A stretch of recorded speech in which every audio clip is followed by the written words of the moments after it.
sebagai orang yang mengerti politik, saya puji juga Pak Koster, nyalinya besar itu. Wih. Nyalinya besar. Kan satu-satunya gubernur yang bisa menolak 2 presiden toh. Oh iya, satu Waktu Jokowi Piala dulu Dunia ditolak. Sekarang Prabowo ditolak lagi. Kan belum ada gubernur yang berprestasi menolak perintah ini. 2 presiden. Pidato dulu kan kecil tapi khasiatnya besar gitu. Kecil tapi nyalinya besar. Ya cuma kemudian dengan segala pujian kita terhadap nyali Pak Koster yang besar ini, saya merasa 5 tahun ke depan kita akan makin sulit terselamatkan. Kalau sekarang kan sudah colek pamor. Silakan ikut di gelombang kedua.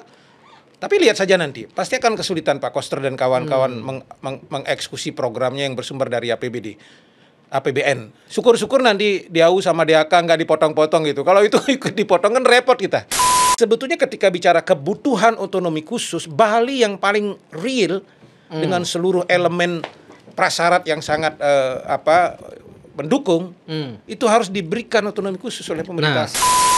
Mereka dapat otonomi khusus kan karena ada gerakan Papua Merdeka, Aceh Merdeka, kemudian mereka diberikan makanya otonomi. Itu yang saya bilang. Mungkinkah Bali yang ada mayem yang polos gini? Itu kan akhirnya ditekan terus sama Jakarta, nggak berani. Makanya ada orang nanya, bagaimana Pak Putu nggak bisa nyerahin anggota DPR RI ini? Caranya bagaimana Pak Putu? Turunkan semua desa adat, penuhi Bajre Sandi, tuntut otonomi khusus, baru bisa.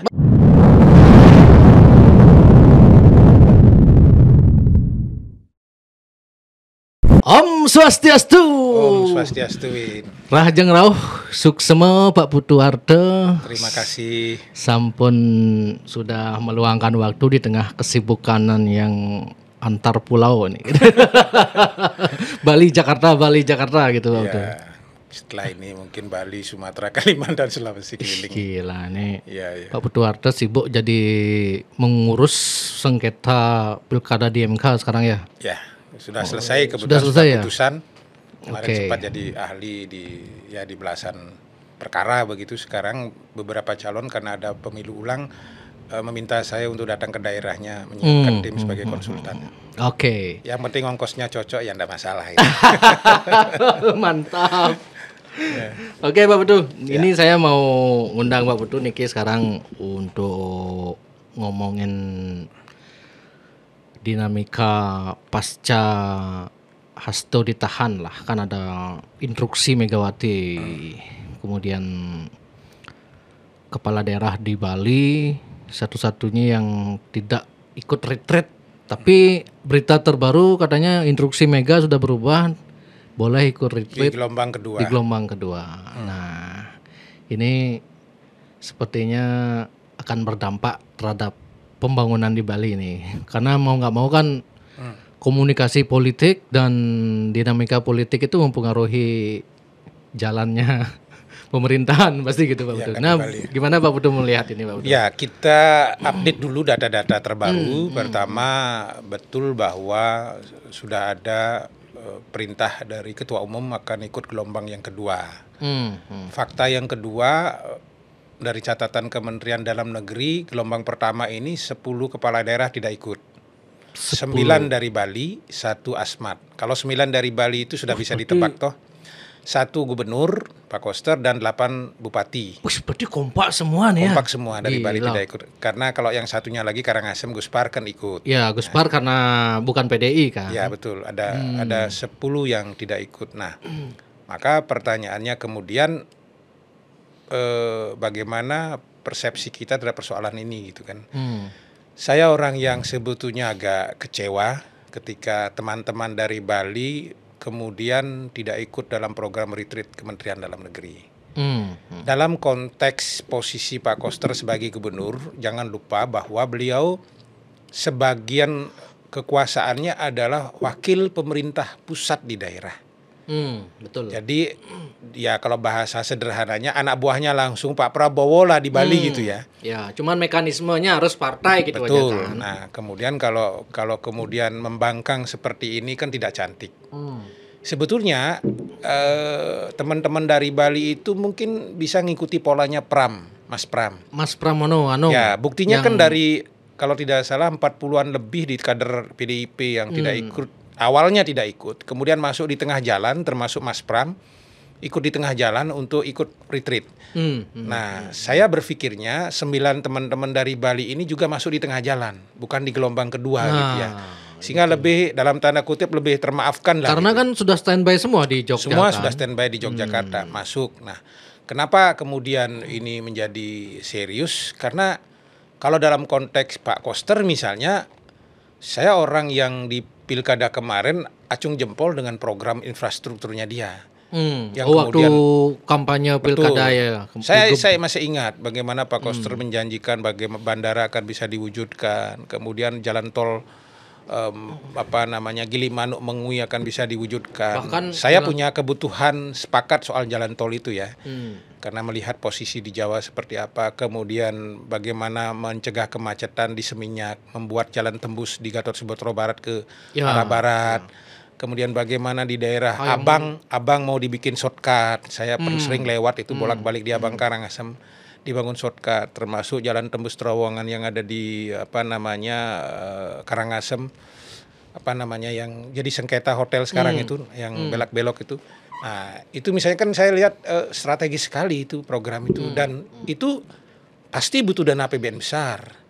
Tapi sekarang faktanya APBN di PUPR kan di drop sampai 80%.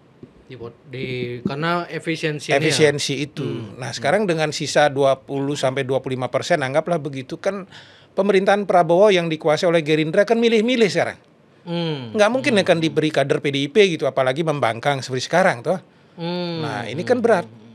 Tapi artinya dengan segala, saya memang tidak sepakat sikap Pak Koster dan kawan-kawan melakukan pembangkangan ini, tapi sebagai orang yang mengerti politik, saya puji juga Pak Koster, nyalinya besar itu.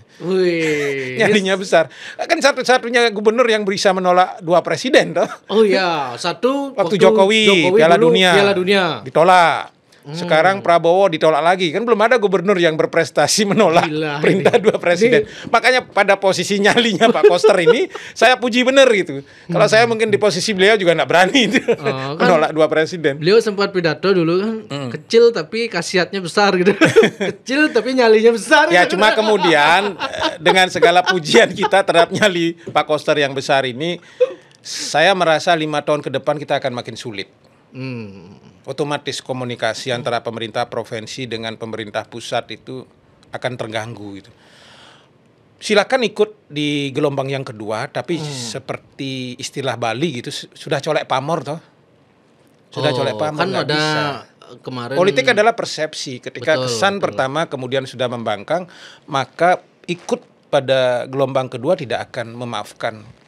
Apalagi substansi dari retreat itu kan katanya mengakrabkan antara kepala daerah dari berbagai partai, berbagai pulau itu biar saling mengenal, saling akrab. Saya kebetulan gitu, teman saya kan Pak Sang Made Mahendra, mantan PJ Gubernur itu. PJ Gubernur. Ya, teman satu kelas yang sekarang jadi Irjen. Kita kan sering kontak-kontakan. Bagus betul itu tujuan retreat. Ya mungkin sederhananya kalau dikomparasi kayak seperti orang mahasiswa baru yang mau kuliah gitu, ikut mapras gitu kan, atau ikut masa orientasi untuk anak-anak SMA gitu kan.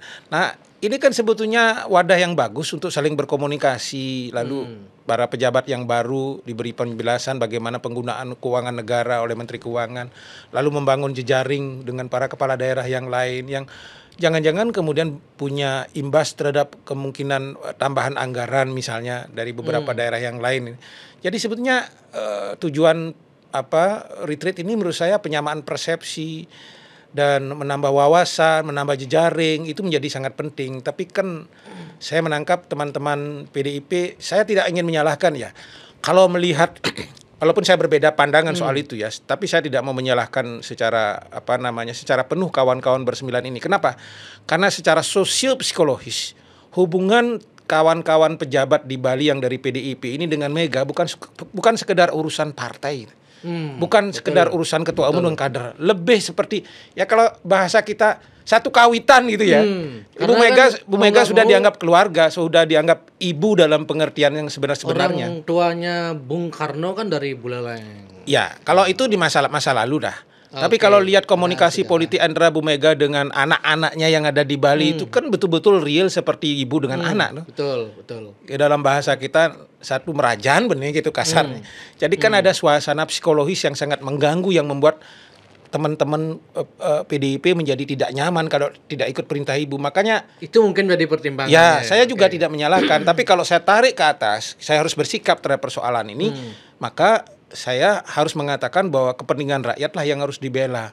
Kalau kemudian dengan suasana psikologis itu kemudian terganggu, maka seharusnya kalau kita dalam posisi mereka tetap ada di Jogja, standby di sekitar Magelang, maka hari kedua langsung masuk seperti Mas Pram. Itu mungkin pilihan yang lebih soft ya, yang lebih moderat sehingga rakyat Bali bisa terselamatkan. Kalau sekarang kan sudah colek pamor. Silakan ikut di gelombang kedua.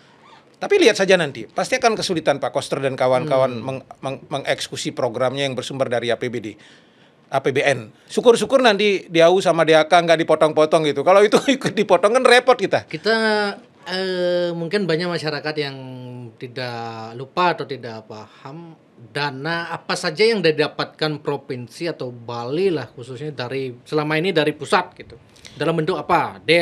Dana alokasi? Yang pertama yang sebetulnya konkret sekali yang sangat membantu kita pada 5 tahun periodenya Pak Koster ini kan sebetulnya proyek-proyek strategis nasional langsung yang dibiayai oleh APBN. Banyak proyek strategis besar-besaran shortcut. Kemudian Pelabuhan segitiga itu sangat besar juga APBN. pembangunan. Besakeh BPN juga kan? Besakeh juga APBN sebagian. Termasuk kan pusat kebudayaan Bali itu kan dana PEN. Hampir betul. Berapa itu 2,5 triliun dana besar. Sebetulnya kita butuh gelontoran dana besar ini ke depan. Kenapa? Karena program Pak Koster yang sudah dikampanyekan itu contoh ketika bicara tol Gilimanuk Mengui kan harus APBN dan dia harus masuk di proyek strategis nasional. Mari kita periksa sekarang apakah ada. Saya kok khawatir tidak ada di proyek strategis nasional lagi jalan tol Gilimanuk Mengui. Udah nggak ada itu. Nah, kalau sudah nggak ada kan berarti omong kosong ini. Termasuk Bandara Bali Utara itu juga akan jadi isu politik terus setiap 5 tahun loh. Omong kosong akan terwujud karena duit nggak ada gitu. Duit nggak ada. Betul. Nah, ditambah lagi kemudian dengan sikap membangkang seperti sekarang kan makin membuat Prabowo Subianto enggak lah. Nah, contoh sederhana yang kita lihat dari sinyal politik yang mewakili sumpah secara agama Hindu siapa di situ? Gus Pardo. Padahal kalau kita bicara eselon, bicara stratifikasi struktur politik, harusnya kan gubernur Bali. Harusnya gubernur. Nah, kenapa seorang Gus Par yang mewakili Hindu bukan dari PDIP? Ini kan sebetulnya sudah sinyal kemudian bagaimana hubungan pemerintah daerah dari PDIP di Bali akan mengalami kesulitan ke depan ketika berkomunikasi dengan Prabowo Subianto, termasuk urusan anggaran. Nah, kalau yang lain-lain DAU, DAK itu kan memang sudah rutin yang diberikan pemerintah pusat, tambahan untuk daerah-daerah yang kemudian tidak bisa menggaji pegawai negeri sipilnya, dipasok oleh pusat dan seterusnya. Kita DAU sama DAK ini tidak terlalu signifikan lah dibicarakan, tapi proyek strategis yang kemudian jumlahnya triliunan itu yang sebetulnya kita gunakan, termasuk urusan sampah. Itu di luar DAU, DAK itu adalah hasil dari hubungan baik antara politisi satu dan politisi yang dan kepentingan pusat terhadap daerah itu. Dulu masih ingat nggak ketika ada APEC ya, APEC di Bali kan besar-besaran itu sampai kemudian pembangunan tol Bali Mandara selesai, semua diarahkan ke dana nasional itu mensukseskan APEC di Bali dan Bali kecipratan luar biasa kan. Nah, ini yang sebetulnya harus dijaga.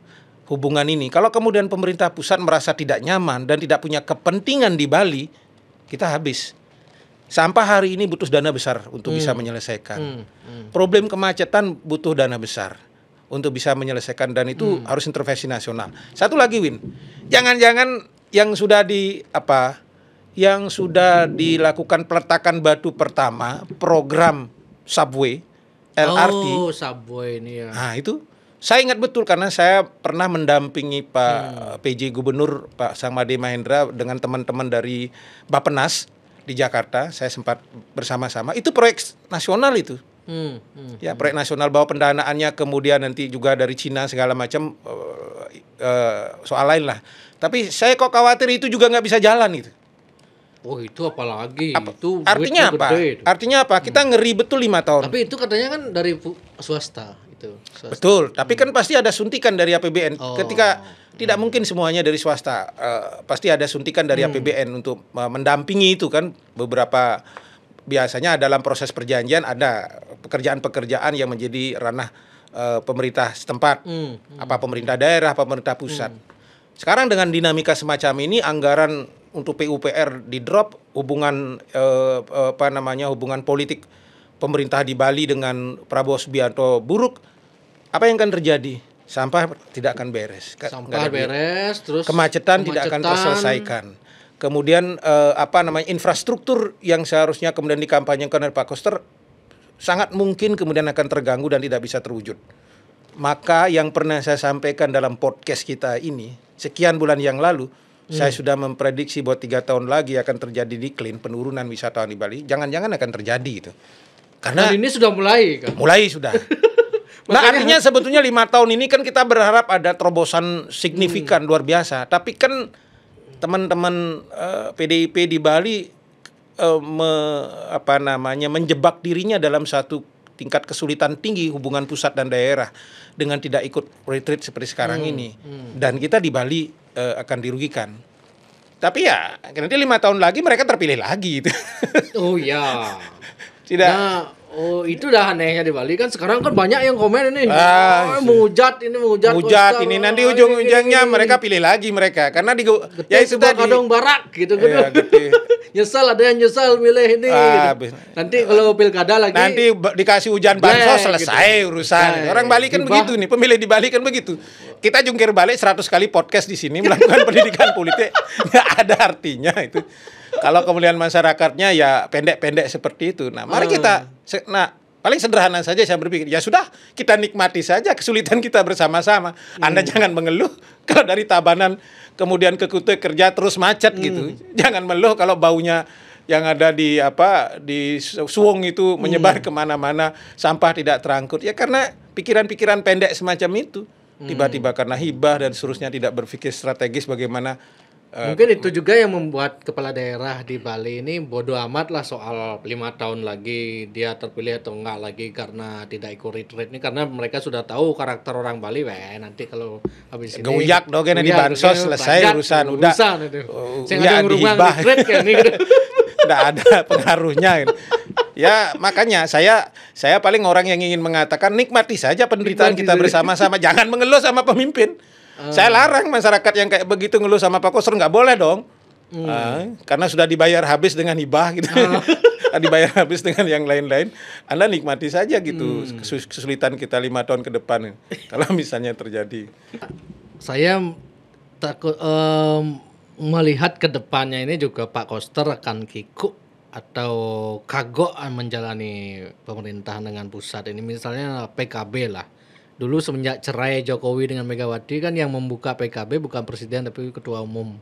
Nah sekarang ini kalau ada PKB yang buka ini siapa ini? Kita lihat aja nanti.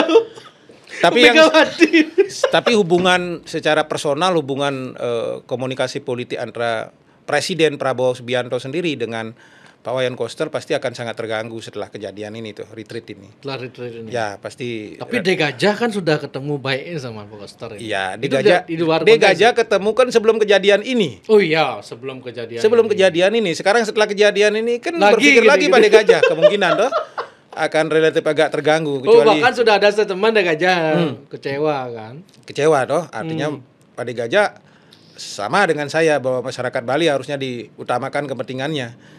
Dan saya sebetulnya berharap Pak De Gajah itu konsisten menjadi oposan di DPRD Bali dengan kawan-kawan bersama Golkar. Agar checks and balances di DPRD. Beliau kan sudah tidak menjabat kan. Meskipun artinya tidak menjabat. Partainya. Oh ya, partainya. Artinya checks and balances ini kan menjadi penting. Kalau kemudian semua bisa dikooptasi oleh kekuasaan, hegemonik lagi pemerintahan Provinsi Bali seperti 5 tahun lagi. Sampai Pak De Gajah deklarasi lagi, gini ya, dukung Koster selesai. Maka butuh orang-orang seperti saya dan yang lain-lain yang berani berteriak di jalanan lebih banyak gitu kan. Ya mudah-mudahan lah Pak De Gajah tetap artinya positioningnya jelas lah gitu kan. Kalau kita bicara soal kebesaran Gerindra di masa depan di Bali, maka posisi untuk kritis kepada pemerintahan PDI Perjuangan jauh lebih bagus menurut saya. Oh Itu pasti iya, akan punya iya, kapitalisasi iya. politik yang lebih bagus bagi Pak De Gajah dan kawan-kawan dalam konteks Gerindra di Bali ya ke depan daripada kemudian terkooptasi. Saya ingin mengatakan ketika kritis dengan pemerintahan Provinsi Bali tidak berarti kemudian kita berantem lalu pembangunan terhambat, tidak. Tapi sikap politik kita jelas dan rakyat akan melihat itu. Ya, kalau tidak begitu akan seperti biasa saja. Gerindra akan jadi pengekornya PDIP di Bali itu. Padahal kan kita butuh kekuatan parlemen yang berimbang sehingga kemudian check and balances ini bisa terjadi dan siapapun jadi pemimpin di daerah itu betul-betul kemudian terkontrol dengan baik. Masalahnya kalau karakter politikus di Bali, kalau saya melihatnya ya masa-masa kritis itu akan timbul paling hamin setahun 2 tahun. Kalau 3 tahun sebelumnya, sekarang misalnya itu lebih baik mereka merapat kompromi, masa kompromi mereka biar ribahnya nggak dipotong kan begitu ya, kadang-kadang. memperlihatkan ke masyarakat bahwa oh ini bagus, ini mendukung, ini tidak ada kritisnya. Nanti jelang pilkada baru udah masyarakat bingung lagi nih, dulu gini sekarang gini gimana ini gitu kan. Jadi sulit sekali di Bali ini mencari. Ya dan Makanya saya sampai nyari Pak Putu udah jadi narasumber nih dari Jakarta terbang ke Bali. orang yang harus berani berpikir objektif itu harus tetap ada. Sulit Mudah-mudahan di Bali. teman-teman di kampus masih berani juga seperti itu gitu ya. Dan kita membutuhkan banyak orang yang berani untuk berkata objektif, tapi memang dirinya kan harus clear dulu gitu. Makanya saya dulu kan sudah bilang sama Erwin tidak ikut merapat ke salah satu calon gubernur ya biar bisa enak seperti sekarang gitu. Bisa nyenggol kiri, nyenggol kanan tanpa ada beban toh. Betul. Itu juga yang itu paling enak sebenarnya. Ya kita cari makan di Jakarta sajalah. Terus kemudian ada wacana otonomi khusus katanya Pak Putu ke depan ini. Karena kan di Bali ini isu otonomi khusus ini sudah dari dulu diwacanakan ya. Kemarin sekarang dimunculkan lagi oleh beberapa politisi, baik itu dari DPD, baik itu dari netizen. Saya 1 bulan lalu malah sudah. Oh, Pak Putu juga Lebih mungkin awal. di status saya. Status Facebooknya ya. Ya, malah sebelum yang lain-lain ngomong kan lepas bahwa saya mengatakan bahwa otonomi khusus adalah isu lama. Bukan dari saya, isu lama lah itu. Kita semua sama sepakat untuk ikut itu. Tapi mengembalikan dan membunyikan kembali bahwa kebutuhan otonomi khusus itu clear. Memang saya 1 bulan lalu sempat buat di status. Ini karena kegelisahan dengan situasi di Bali ini. Kriminalitas di mana-mana ini kan pembunuhan beruntun terus terjadi. Kemudian kasus pengemudi pariwisata bermasalah, kemudian kasus rusuh antar pendatang yang membludak, kasus kemudian desa-desa tertentu yang dipahami sebagai milik negara tertentu, kampung Rusia, desa Ukraina gitu misalnya. Dengan bahasa sederhana saya mau mengatakan bahwa Bali saat ini sedang tidak baik-baik saja. Clear. Ya, semua sepakat gitu pasti. Clear. Bagaimana kita harus memulai menyelesaikan persoalan ini? Itu yang jadi pikiran kita yang hidup hari ini, yang kita ingin wariskan pada anak cucu kita di masa depan itu. Nah, untuk misalnya soal kriminalitas dengan pembunuhan yang terjadi di mana-mana, saya tidak ingin menyalahkan kepolisian daerah Bali, tidak. Kalau orang membandingkan dengan Golose itu beda kisnya, Bung Win. Kalau kasusnya Golose itu titik epicentrum kejahatan sangat terorganisir. Dia sikat preman selesai. Tapi ini kan sangat personality ini kejahatan ini. Ada pendatang yang masuk ngerusuh, 1 orang kabur. Dari tempat ini kabur. Sehingga kemudian kalau kita membebankan kesalahan ini murni kepada polisi nggak fair juga. Berapa sih tenaga kepolisian kita di Bali dengan sekian penduduk kita 3,5 juta? Nggak fair. Bahwa beliau punya tanggung jawab Polda Bali keamanan, ya. Tapi kejahatan dan pembunuhan yang terjadi di situ tidak bisa sepenuhnya disalahkan pada polisi. Ada Babim Kamtibmas, ya. Tapi kalau Babim Kamtibmas tidak dibantu oleh kepala lingkungan, Bendese, Klian Tempe untuk membantu situasi yang ada di situ, kan nggak bisa juga mengcover seluruh desa itu. Syukurnya sebelum saya podcast ini saya baca berita online, Pak Kapolda sudah memanggil dan merapatkan semua Babin Kamtibmas seluruh Bali di satu tempat. Artinya beliau respon. Nah, sekarang masyarakat pun harus aware untuk menjaga wilayahnya masing-masing, tidak lagi dengan situasi yang penjagaan atau pengawalan yang sama dengan tahun-tahun sebelumnya. Ini situasinya sudah post Mayor betul. Saya membayangkan semua ikut bergerak. Bendesa ikut bergerak, kepala lingkungan ikut bergerak untuk hal-hal yang paling sederhana bersama Babin.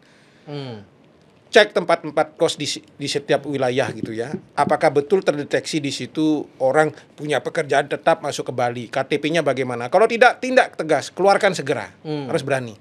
Nah, kebutuhan-kebutuhan seperti ini kan harus ada payungnya. Ya. Payungnya. Contoh sederhana, ketika bicara KTP, betapa mudahnya kita membuat KTP sekarang dengan dengan landasan hukum nasional itu. Ketika kita mau investasi dengan investasi yang semua sudah terpusat di pusat, lalu teman-teman di daerah kemudian merasa menjadi kecolongan. Nggak bisa dibiarkan begini. Kalau terus begini hancur. Maka kebutuhan otonomi khusus itu untuk Bali menjadi kebutuhan yang tidak bisa ditunda lagi. Kebetulan dalam konteks isu nasional, daerah-daerah lain juga minta, Bung. Sumatera Barat minta daerah istimewa, kemudian Kepulauan Riau juga minta otonomi khusus, kemudian beberapa daerah yang lain juga ada sekitar 16 daerah minta.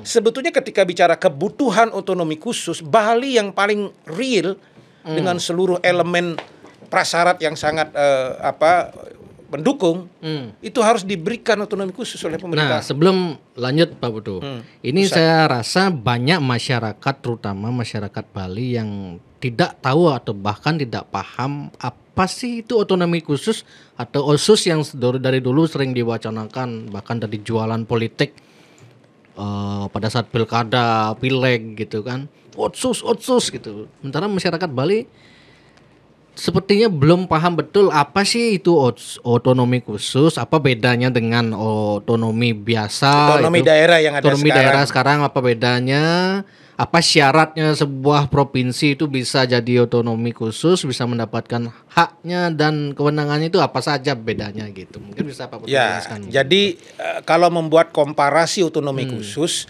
kita kan bisa melihat fenomena yang terjadi di Papua. Papua yang otonomi khusus itu sekarang apa dah? Papua, Aceh. Aceh itu daerah istimewa Aceh. Aceh otonomi khusus juga ya, kan? Otonomi khusus tapi sejak awal Aceh dengan Yogyakarta itu sudah daerah istimewa. Apa saya yang salah? Daerah istimewa Yogyakarta kan. Cara cari di Google daerah yang otonomi khusus di Indonesia itu Papua, Aceh, Yogyakarta, DKI. Yogyakarta itu daerah istimewa, dia beda. Istimewa tapi otonomi khusus juga dia. Iya. Gitu. Nah, konteks otonomi khusus ini maksudnya begini, Win. Dalam konteks yuridis, untuk bisa masyarakat awam bisa memahami dengan cepat, regulasinya, undang-undangnya memberi kewenangan penuh berbagai aspek kehidupan masyarakat dikelola secara khusus. Misalnya ketika bicara di Papua, otonomi khusus apa? Sistem politiknya otonomi khusus. Kalau orang mau jadi gubernur di Papua, kalau dia tidak suku asli Papua dengan persyaratan tertentu nggak bisa. Jadi bupati nggak bisa, hanya wakil bupati bisa. Oh gitu. Ini kekhususan misalnya ketika wilayah politik di bawah. Kalau yang lain di Aceh misalnya kekhususannya sama. Kalau tidak bisa, kalau bahasa sederhana, kalau tidak beragama Islam nggak bisa jadi pemimpin di Aceh gitu. Makanya syarat di situ di undang-undang pemerintahan Aceh itu kan harus bisa membaca Al-Quran. Itu kekhususannya. Kemudian juga ada dalam konteks politik ada partai politik lokal di situ. Dengan seluruh strata kehidupan kemasyarakatannya diatur. Dengan bahasa yang lain, undang-undang pemerintah Provinsi Bali yang ada sekarang tidak cukup untuk menyelesaikan seluruh persoalan kita di Bali.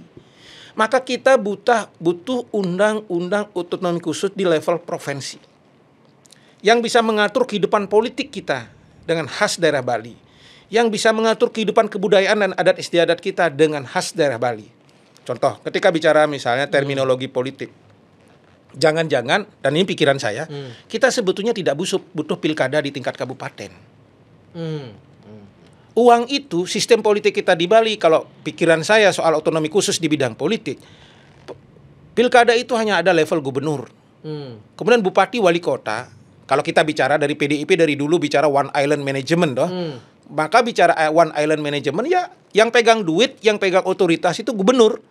Nanti bupati wali kotanya sama seperti Jakarta itu adalah pemerintah administratif yang ditunjuk oleh gubernur. Nggak perlu ada pemilihan dan tidak perlu ada DPRD di situ. Yang milih siapa bupati wali kotanya? Ya kan gubernurnya yang menunjuk seperti Jakarta. Jakarta, gubernur yang menunjuk. Dengan demikian apa yang terjadi, Win? Betapa efisiensinya sebetulnya anggaran kita. Kalau dikalikan berapa itu semua di tangan gubernur dan pengelolaan anggaran juga menjadi lebih fokus. Menjadi lebih fokus apa? Kalau APBD misalnya provinsi sampai sekitar 30 triliun, dia gubernur akan leluasa. Oh, ini persoalan kemiskinan gepeng yang terjadi di Karangasem harus dipasok dana. Oh, ternyata Nusa Penida perlu jalan, bawa ke situ. Ya janganlah bikin jalan lagi di Badung yang sudah bagus-bagus diaspal lagi gitu misalnya. Atau urusan kemiskinan yang ada di Karangasem di Beleleng bagian barat itu bisa di ini. Saya ingin mengatakan, maka keseimbangan pembangunan, pemerataan pembangunan dalam konteks politik semacam ini akan bisa lebih cepat dikelola oleh dengan sistem politik yang berbasis provinsi seperti ini. Tapi kan ini tidak seksi bagi politisi, apalagi bagi PDI Perjuangan gitu misalnya, yang sebagian besar menguasai kabupaten gitu. Nah, kalau teman-teman dibawa ke wilayah politik, dia pasti tidak seksi. Tapi kalau saya sebagai orang yang non partai ini hari, saya akan berpikir bagaimana mewariskan sesuatu yang bagus buat kehidupan anak cucu kita di masa depan. Ini dalam situasi kehidupan politik misalnya. Nanti ketika bicara soal teman-teman yang dari daerah itu kemudian terganggu karena tidak bisa naik jadi anggota DPRD, kan kita bisa tambah seperti Jakarta. Anggota DPRD provinsinya yang sekarang misalnya 55 bisa ditambah jadi 120. Tiap kabupaten ditambah ininya. Jumlahnya. Itu dalam sistem politik. Oh, berarti bedanya misalnya Bali ini jadi otonomi khusus itu dengan sekarang itu dia Bali bisa lebih mengatur dalam sistem politik, istilahnya dia mengadopsi sistem politik yang asimetri, tidak sama dengan nasional. Oh, boleh berbeda dengan nasional dan sama daerah seperti lain. Di Papua juga kan berbeda dengan nasional. Boleh berbeda dengan daerah lain. Nah, ini Bali harus dibedakan, ini harus begini, tidak sama dengan daerah lain. Kemudian secara anggaran dia bisa lebih banyak duit nggak kalau otsus? Oh jelas dong, karena ada suntikan. Dari mana itu duitnya? Ada dana khusus dia, seperti otonomi khusus Papua dari pemerintah pusat. Pasti akan mengalokasikan anggaran untuk itu lebih. Tapi dengan politisi beda pusat daerah di Bali dengan pusat ini apa tidak bisa? Karena sudah masuk di level undang-undang, otomatis nanti di undang-undang perimbangan keuangan pusat dan daerah itu kan juga akan masuk, maka akan ada suntikan anggaran yang jauh lebih signifikan. Tapi point of view-nya menurut saya, kalaupun anggarannya sama seperti sekarang, maka penggunaan anggaran itu akan efektif. Karena kita bisa mengefisienkan seluruh birokrasi politik kita di bawah untuk betul-betul melayani masyarakat. Yang jauh lebih penting sebetulnya, seluruh kekisruhan yang ada sekarang ini dengan otonomi khusus bisa clear. Contoh apa? Kalau kita punya otonomi khusus dan di situ dimunculkan ketika bicara misalnya pengelolaan kependudukan, pasal-pasal menyangkut masalah KTP, kita bisa bikin undang-undang yang berbeda dengan nasional. Karena levelnya kan sejajar. Undang-undang administrasi kependudukan sama. Kita undang-undang ketika bicara mengatur kependudukan karena levelnya undang-undang sama. Maka dalam istilah hukum lex specialis berlaku. Kita tidak berlaku level nasional. Level nasional apa? Penerbitan KTP langsung oleh kecamatan, tidak perlu melalui bendesu segala macam. Tapi kalau kita bunyikan di undang-undang otonomi khusus, menerbitkan KTP di tiap kecamatan kalau tidak dapat rekomendasi dari bendesa Banjar Adat segala macam nggak bisa. Ini bisa kita bunyikan. Oh, berarti artinya secara hukum bisa kita membuat aturan sendiri. Bisa membuat aturan sendiri yang berbeda dengan nasional sepanjang memang itu kebutuhan kita. Sekarang saya tanya, kebutuhan kita clear nggak? Bahwa siapa yang menerbitkan KTP itu tidak seperti sekarang seenak udel gitu.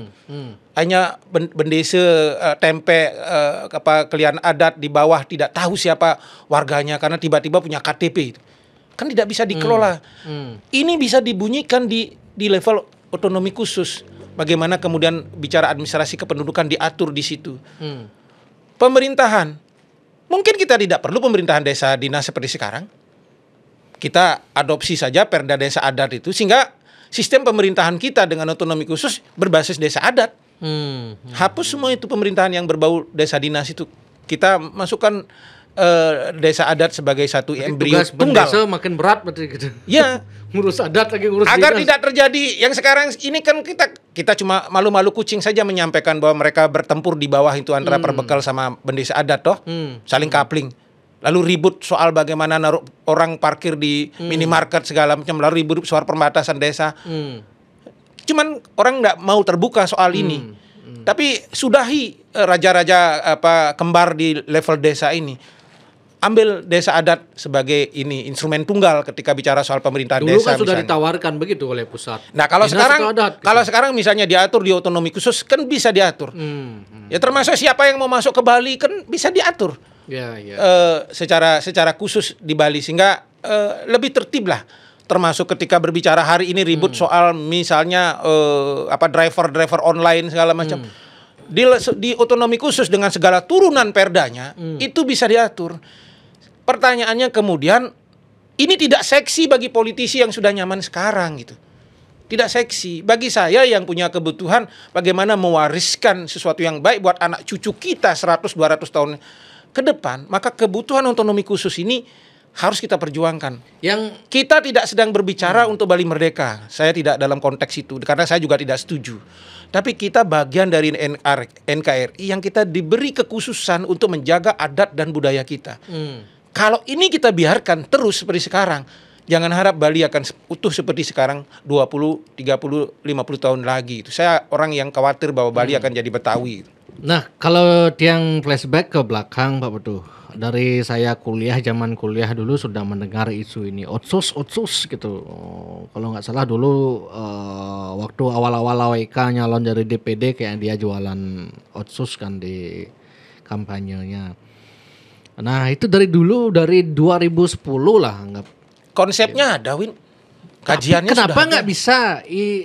Apa sih kendalanya selama ini? Kemudian yang cara untuk Bali bisa jadi otsus itu siapa punya kewenangan? DPR kah? Gubernur kah? Atau kita tidak kompak, politisi kita di Bali tidak kompak. Prosesnya gimana? Prosesnya dari masyarakat dulu ke DPR, DPR mengajukan ke jadi undang-undang atau gimana? Iya betul. Kalau kita potong saja, maka 9 anggota DPR RI yang sekarang ini bersama 55 anggota DPRD provinsi ini harus solid nih. Dia butuh nggak otonomi khusus? Kalau mereka saja tidak solid, mau ngomong apa kita berjuang di pusat? Karena perjuangan di pusat itu jauh lebih berat lagi, Win. Ya. Bagaimana 9 orang ini menghadapi sekian ratus orang itu 560 orang ya anggota DPR RI itu meyakinkan pemerintah. Nah, pemerintah juga ya kadang-kadang pemerintah nasional kita, pusat kita kan dalam tanda kutip agak diskriminasi juga ini. Ini kalau urusan di Bali gini ya nanti jangan-jangan mau merdeka Balinya kan kadang-kadang dicurigai begitu kan. Padahal betapa setianya Bali kepada negara kesatuan Republik Indonesia gitu. Saya orang yang ikut menggaungkan otonomi khusus dalam rangka kesetiaan kita pada NKRI. Dulu bukan kan yang lain. Pernah ada isu Bali Merdeka tahun 98 waktu Bu Mega nyalon presiden kan. Ya. Oh ini masa kita mau dapat presiden orang Indo, Bali kemudian heboh. Nah, saya orang Bali yang merdeka. saya orang yang agak sedikit mengerti bagaimana infrastruktur negara segala macam kita tidak cukup siap untuk itu. Ya dengan segala kekurangan sumber daya. Bali merdeka tidak siap. Kecuali kalau janganlah gitu. Ya, artinya kita ketika bicara ideologis itu, kalau kita lihat Soekarno itu kita anggap sebagai dewa hyang ini hari ya, yang melinggih di Pura Besake gitu kalau dia Hindu.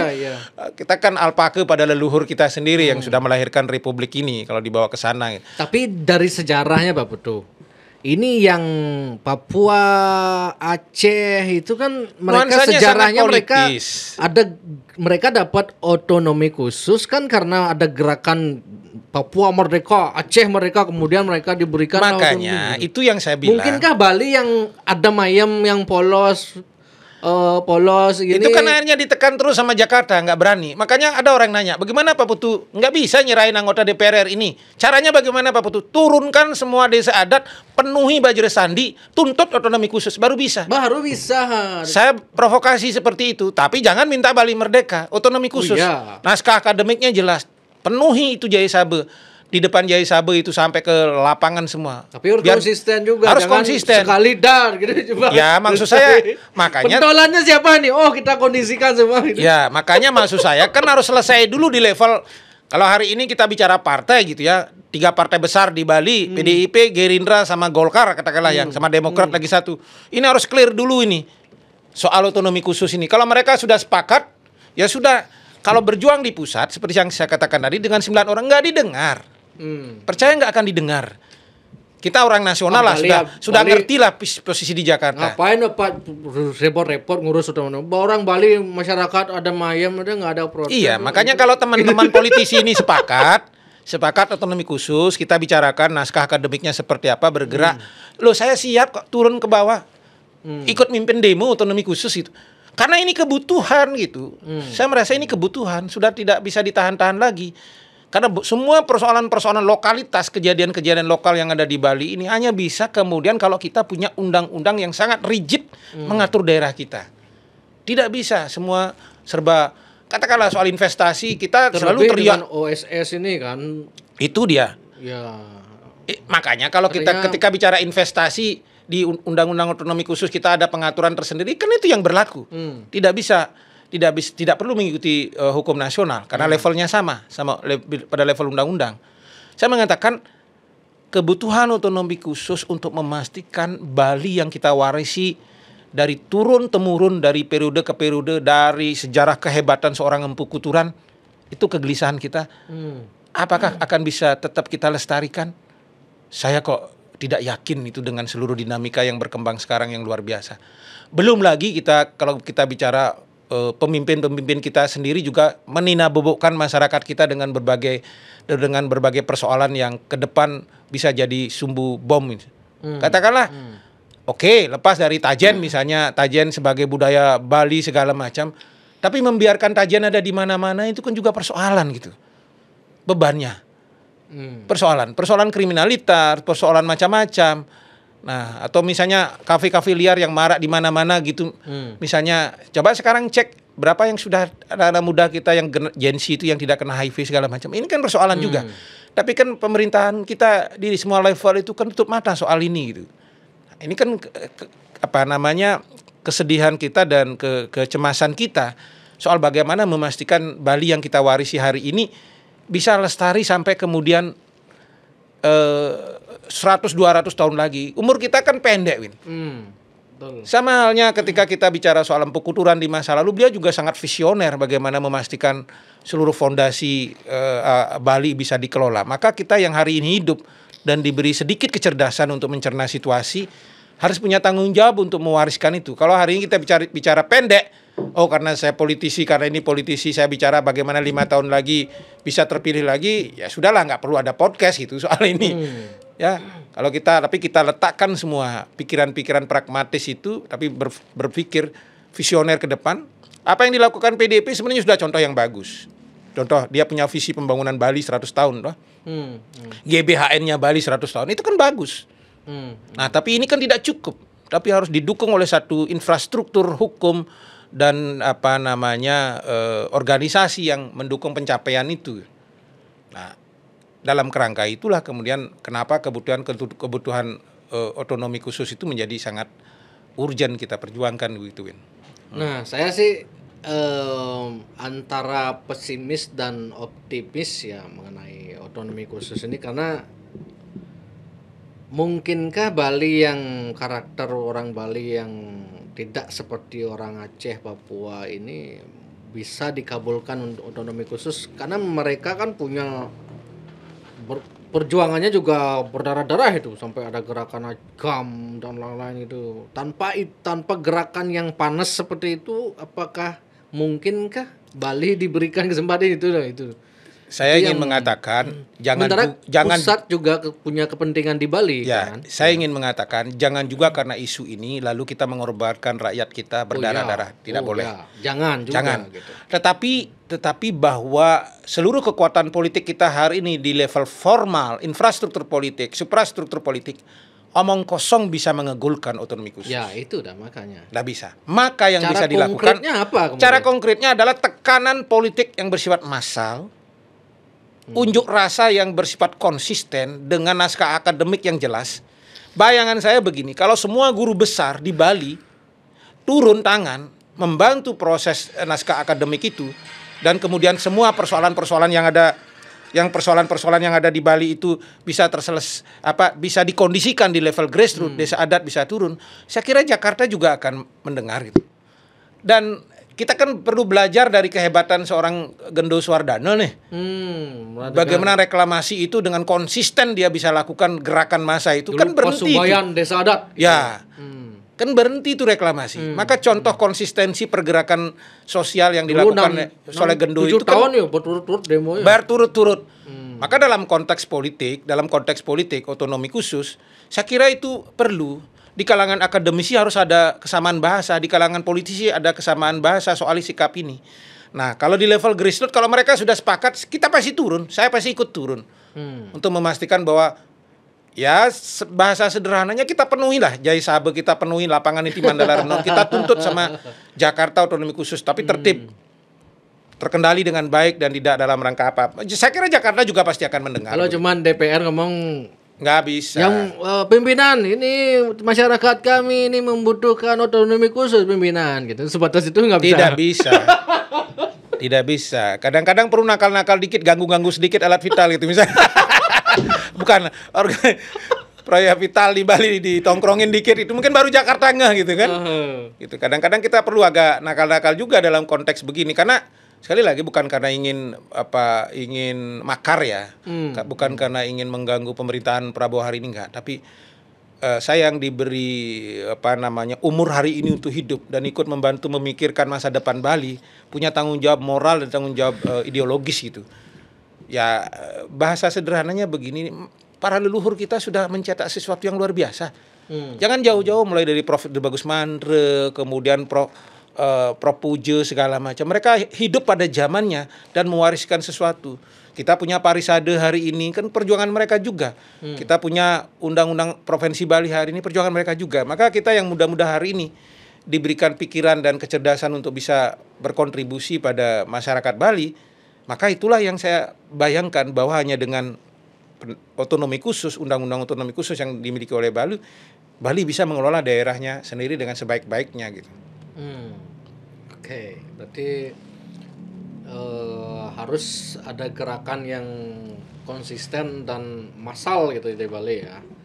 Sementara dengan ekonomi seperti yang lesu seperti ini, gimana kemudian Bali sekarang untuk bisa survive saja sepertinya masih sulit nih. 5 tahun ke depan kita memang harus makin mengencangkan ikat pinggang, clear. Karena terlebih dengan hubungan pemerintah pusat dan daerah kita yang tidak sinkron ini kan. Betul, itu yang akan jadi batu penghambat juga. Beberapa problem-problem strategis juga akan sedikit susah menyelesaikan gitu kan. Kita agak pesimis lah. 5 tahun ke depan ini sesuatu akan bisa distimulus oleh pemerintah pusat di Bali, termasuk pemerintah provinsi sendiri. Berarti, karena beban utang pemerintah provinsi kan masih besar juga itu. Oh, masih besar ya? Jelas. Maka forum ini saya gunakan untuk memberi saran pada Pak Wayan Koster untuk tidak mengulangi perencanaan anggaran seperti 5 tahun yang lalu gitu. Kalau misalnya harus bisa direvisi kembali soal PKB gitu, ya jangan lagi disedot anggarannya besar-besar ke situ. Kita lagi butuh sektor real bergerak di Bali ini kan. Ya, sehingga bisa dihidupkan bagaimana problem kemiskinan, bagaimana problem kesehatan. Saya kira Pak Koster mesti lebih banyak inward looking ya, melihat ke dalam langkah penyelesaian anggaran itu. Anggaran yang besar-besar untuk hal-hal yang tidak penting itu jangan lagi. Termasuk untuk Badung itu ya. Karena sangat mungkin misalnya Pak Giri masih akan berkomunikasi dengan Bupati Badung Pak Adina Arnawo sekarang. Penggunaan dana-dana hibah di Badung itu juga harus lebih bisa menyelesaikan persoalan masyarakat. Dan bahasa sederhananya, jangan karena kepentingan politik lalu membiarkan masyarakat bikin proposal lalu membongkar pura yang masih bagus atau apa. Enggak. Kalau saya dibalik itu. Oke, ada kewajiban pemerintah Kabupaten Badung memberikan dana karena bagian dari konsesi bidang pariwisata. Tapi bagaimana kemudian kabupaten-kabupaten ini dikontrol sehingga peruntukannya memang untuk kebutuhan pariwisata. Atau setidak-tidaknya kemudian ikut membantu penyelesaian persoalan mendasar masyarakat. Bayangan saya, kalau kemarin misalnya di Karangasem digelontorkan 119 miliar, ya tidak dibagi perdadia seperti itu, seperti sekarang gitu. Tapi misalnya 119 miliar itu bisa tidak untuk memperbaiki infrastruktur pariwisata yang ada di Seraya, yang ada di Amed gitu misalnya. Itu kan jauh lebih konkret gitu ya. untuk perbaikan jalan ada di situ, atau untuk mengatasi kemiskinan di 2 banjar yang ada di Karangasem sebagai penyuplai gepeng itu misalnya di Munti Gunung sama Pedahan, itu kan lebih konkret. Kemudian juga di Buleleng begitu. Bisa tidak misalnya dialokasikan untuk katakanlah 3.000 bedah rumah untuk orang miskin dan seterusnya. Tidak dibagi-bagikan secara percuma kepada tiap-tiap dadi. Kalau itu dilakukan saya kira efektif dana PHR yang di Badung itu. Konkret negarawan dengan konkret politikus itu beda, Pak Betul. Ya itu tadi saya bilang. Kalau politisi kan mau berpikir 5 tahun lagi agar terpilih uangnya. Kalau kita kan ya ini tema untuk suara gitu. Nah itu kalau sudah ngomong begitu kan tidak perlu ada diskusi sudah. Nah, gitu. Makanya dan itu kita tidak akan pernah berhenti untuk mengingatkan itu. Paling tidak saya tidak ingin bersalah pada masyarakat Bali. Saya diberikan kemampuan untuk berpikir, kemampuan untuk berbicara. Saya gunakan itu untuk mengkritik pemerintah, bahwa pemerintah kemudian aware atau tidak, biarlah masyarakat yang menilai. Paling tidak saya tidak bersalah untuk berteriak soal-soal seperti semacam ini gitu. Sebagai tanggung jawab moral saya sebagai orang yang diberikan kapasitas lebih untuk berbicara itu. Itu dah makanya kan. Makanya orang-orang seperti yang berpikiran negarawan sekarang apakah masih bisa menjabat sebagai jadi pejabat itu yang pikiran sekarang. Kalau masyarakatnya mau berubah sebetulnya bisa. Kalau masyarakatnya tapi kan pragmatisme itu sudah sangat kuat. Makanya Prabowo sampai bilang kan, jangankan yang menang, yang kalah. Yang menang aja wajahnya lihat aja gitu. Makanya saya sering bilang Prabowo aja ingin mengubah sistem apa istilahnya itu. Ada gium pemilu kita one man one vote itu kan sudah berubah sekarang. One man one vote one money gitu. Oh, one money. Jadi visi misi gitu. Visi misi gisi gitu. Visi misi gisi lagi satu. Gisi. Kan itu gisi malu gitu. Nah, tidak ada dalam tanda kutip kita mungkin memaafkan lah soal gizi segala macam itu, tapi kalau kemudian itu lebih ideologis sifatnya gitu. Bahwa akan ada anggaran hibah ya. Tapi kalau ternyata hibah itu diperuntukkan misalnya membangun bedah rumah 3.000 rumah itu kan lebih bermanfaat gitu. Daripada sekedar proposal pura-pura ini dibongkar lagi yang sudah bagus-bagus yang tidak urgent itu istilahnya kan. Padahal kebutuhan di sana jauh lebih penting gitu. Masyarakat kan kadang-kadang kita tidak boleh capek untuk menyadarkan itu.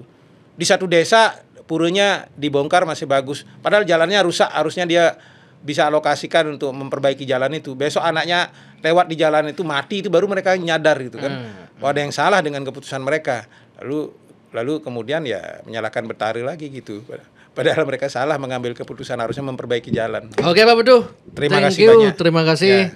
Ini karena saya juga bingung ini gimana nih nasib Bali ke depan ini pasca polemik yang dimunculkan oleh konflik. Katanya menurut Pak Pasek ini ujung sebenarnya konflik Megawati Jokowi ini meremet ini kemana-mana ini gitu. Iya, makanya yang saran saya sederhana saja, keluarga kita masing-masing belajar berhemat gitu. Kemudian yang kedua, kita jangan membangun harapan tinggi pada pemimpin kita, karena pemimpin kita pasti susah merealisasikan janji-janji politiknya. Berarti programnya Koster akan nyaris gagal. Akan terhambat. Terhambat. Akan terhambat. Okay. Pasti akan terhambat. Itu pasti saya kira. Program infrastrukturnya ya. Gitu. Meskipun sudah ikut retreat di gelombang kedua, tetap ya colek pamor ya. Ada 2 alasan toh. Karena duit nggak ada, karena sudah kadang colek pamor. Ya, terima kasih Win. Oke. Thank you Pak Bedu. Ya. Selamat bertugas lagi. Ya, harus langsung ke bandara lagi nih. Oh iya nih, Pak Bedu udah dijemput nih, udah langsung terbang ini sekarang nih. Pokoknya tetap strong, semoga tetap sehat Pak Bedu. Pokoknya kalau sudah ke Bali siap memberi pencerahan kepada semeton Bali sareng sami. Siap. Terima kasih, kita tutup. Om Santi Om Suksma.